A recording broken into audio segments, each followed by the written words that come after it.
Hello again, it's me, Nick Brooke, and yesterday I thought it might be a good idea if I read one of my old Gloranthan folk tales aloud for you guys on the intertubes, and I put up a straw poll on the Glorantha fans Facebook group asking which one should I do, and I gave people a choice between the shouty one, the one with all the racism, the anti-dog one, and the rude one. And you didn't disappoint me, you voted in your droves for the rude one. So without much more ado, but there will be some more ado, I'm going to recite the Ballad of Beat Pot Aelwrin, a rude poem I wrote in the 90s.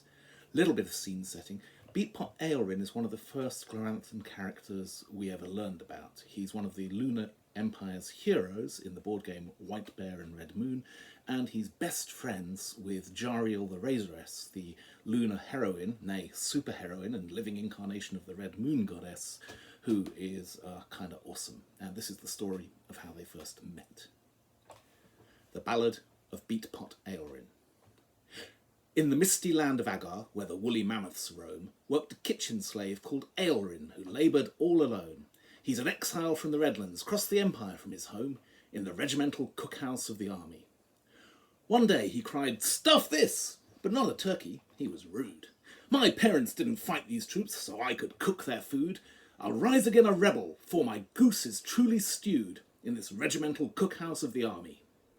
He hadn't got a breastplate for to ward away his foes, but he wore a leather apron that could shield him against their blows, and for his helm a cookpot that came sliding down his nose from the regimental cookhouse of the army.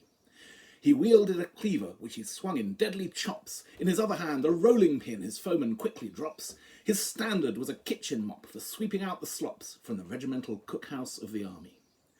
The soldiers came for breakfast. They were staggered when they saw this figure in his armour like a hero out of yore, who'd give his life to stop these soldiers getting through the door to the regimental cookhouse of the army. Now, military men with any learning always say that food is more important to their soldiers than their pay, for they'll fight upon their stomachs lest they're fed 2 times a day by the regimental cookhouse of the army. So now there was a standoff. For these soldiers all unfed, they couldn't make no headway if they want to keep their head, for Aelwrin was riled and he was like to strike them dead at the regimental cookhouse of the army. Emerging from the tent now of the troop's commander old, came a maiden young and tender, with her tresses all red gold, came Jariel the Razoress, that heroine so bold, to the regimental cookhouse of the army. She said, "Aelwrin, the way you swing that cleaver isn't proper. If you keep it up, when I fight you, you'll surely come a cropper. But I could give you lessons now in how to wield your chopper in the regimental cookhouse of the army." Now, Aelwrin thought this offer one he surely couldn't lose, so he let her in the cookhouse for to teach him what she'd choose, as the soldiers stood round hungrily, all waiting for some news from the regimental cookhouse of the army. But the oddest sounds came from within as battle now was joined, for both combatants had mettle, full of ardour, lusty loined, and the timbers they were creaking as they futtered and they foined in the regimental cookhouse of the army. Till Aelwrin cried, "Enough! For now my uprising is o'er.